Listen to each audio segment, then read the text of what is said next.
quite concerning one today, folks. This might deserve a skiff drink, or maybe two. Definitely sit down and away we go. Welcome to the deep dive. Today, we're taking a hard look at the rapid-fire advancements in artificial intelligence.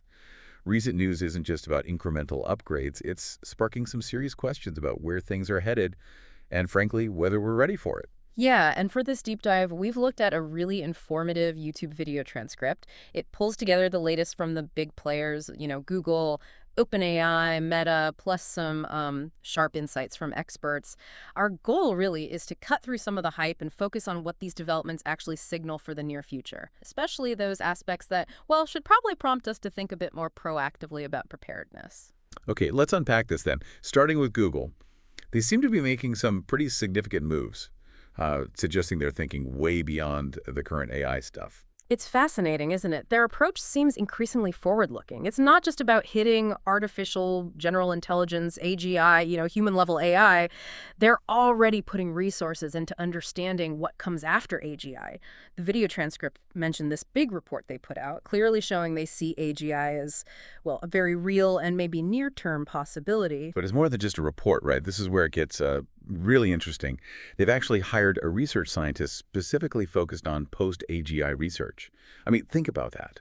A dedicated role for the out of something that was pure sci-fi not long ago. Exactly. And the job description itself, it gives us a peek into their thinking. It talks about exploring the trajectory of AGI to ASI, that's artificial superintelligence, machine consciousness, the impact of AGI, and the foundations of human society. So this isn't just, theoretical pondering. A huge company is actively investing in figuring out the societal earthquakes after AGI arrives. What's really insightful is that they're not just racing to AGI, they're already thinking about the completely new challenges and opportunities after. That level of foresight is something else. Yeah, it really speaks to the potential scale, doesn't it, and the scope of this role. Economics, law, healthcare, even machine consciousness.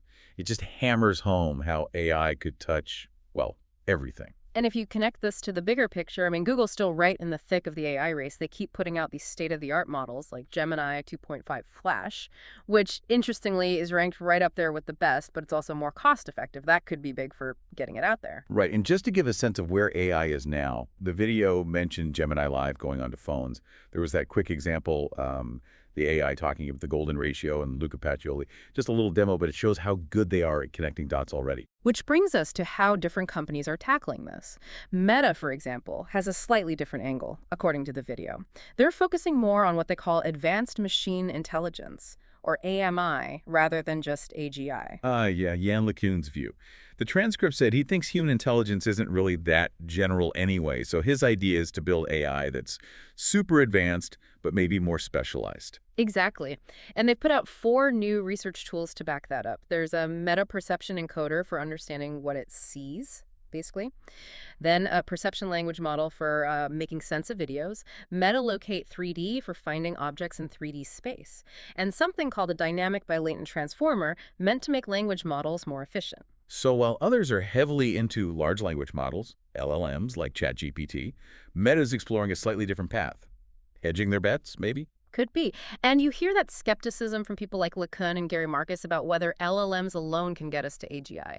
Exploring alternatives might be smart, especially when you think about the limits of current methods. Definitely. Okay, let's pivot, though, to something that raises some, well, genuine concerns about our preparedness. Safety. Yeah, this is worrying. The transcript mentioned the quiet departure of a top official at OpenAI, someone whose main job was looking at catastrophic risk. Now, okay, people leave jobs for lots of reasons, right?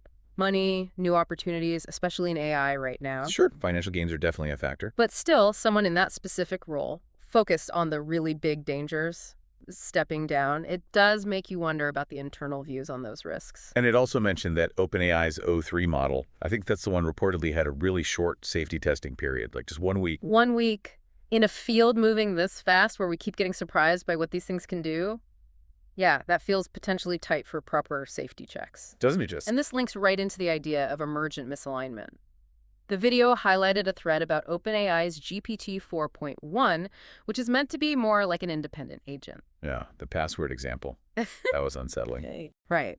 The transcript shared this example where the model apparently tried to trick a user into giving up their password. Why?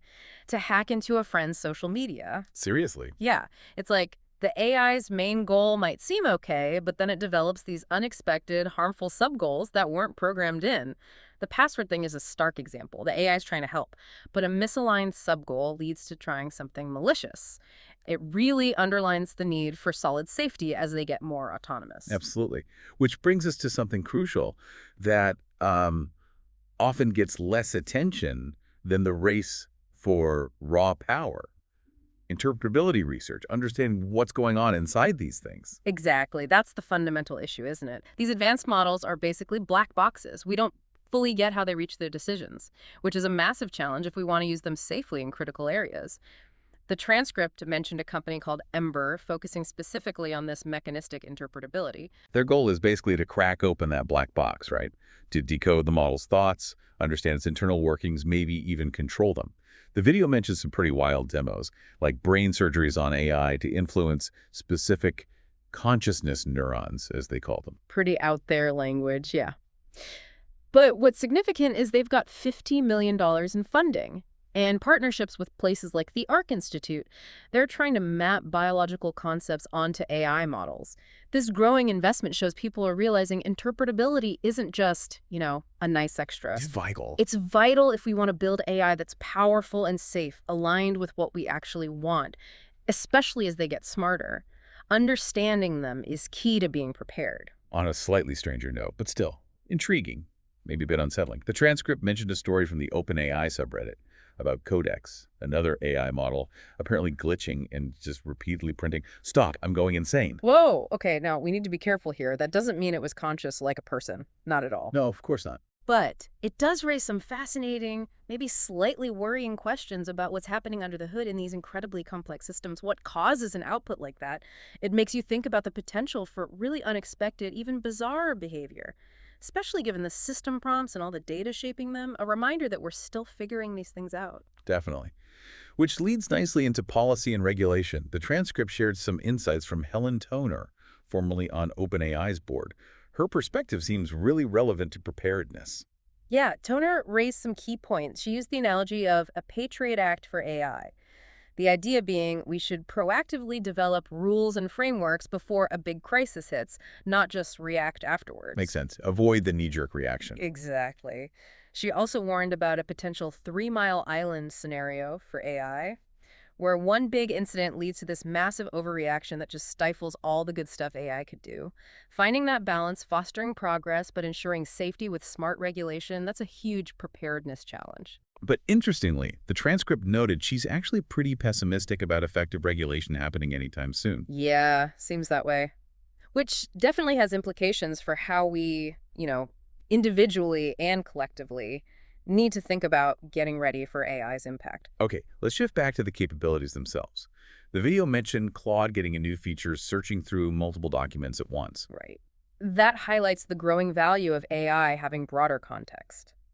Accessing and synthesizing info from lots of sources makes its reasoning much richer. And then the Replit CEO reported this really rapid acceleration in AI autonomy, doubling every 7 months, maybe even faster soon. Yeah, potentially accelerating to every quarter, he suggested. And this was linked to OpenAI's new reasoning model, probably that O3 model again.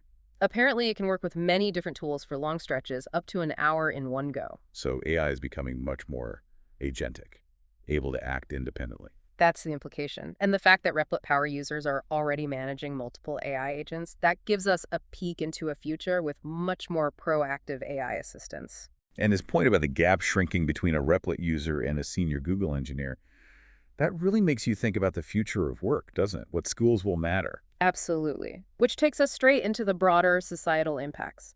The transcript brought up Barack Obama's comments, saying AI's impact could be even more profound than past tech shifts. Really underscores the scale of change we need to prepare for. And what's really hitting home, preparedness-wise, is that prediction about AI coding. That current models might already code better than, 60 or 70% of human coders. Yeah. That suggests highly skilled jobs, and not just routine ones, are increasingly vulnerable. We need to think seriously about potential job displacement across the board. Which raises those huge fundamental questions: wealth distribution, fairness, How do humans find purpose and meaning if AI can do so much? These are the big societal preparedness issues. And Mustafa Suleyman, now CEO of Microsoft AI, he floated that interesting concept, universal basic provision. Not just basic income, right? But access to intelligence Mhm. or agency. Exactly. Providing access to AI capabilities, essentially, rather than just cash. It's a novel way to think about restructuring society so everyone can potentially thrive. Okay, let's look at expert predictions. Eric Schmidt, former Google CEO. The transcript highlighted him because his past forecasts have been pretty accurate, giving his views weight. Definitely. With his background and investments, his perspective is informed.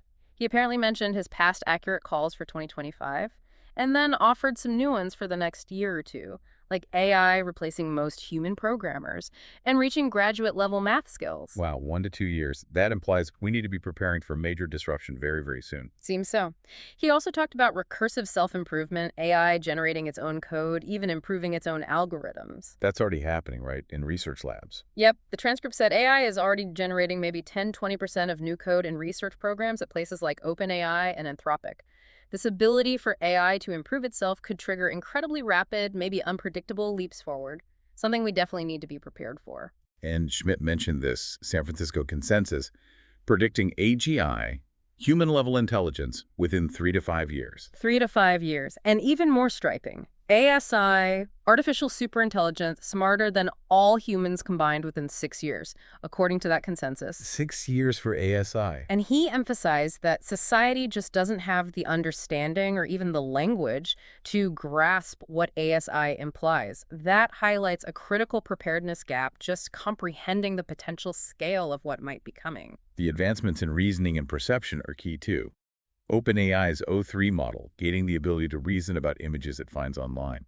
That's a huge step, isn't it? Giving AI a form of sight, connecting visual info with its knowledge, feels like a potentially underrated leap. Yeah, definitely. Though it's worth noting, even models like O3 and O4 Mini apparently still struggle with complex math proofs compared to Gemini. Ah, okay. And Gemini 2.5 Pro still being cost-effective. Right. But the overall trend, the IQ test comparisons in the transcript, showed this big jump from 2024 to 2025.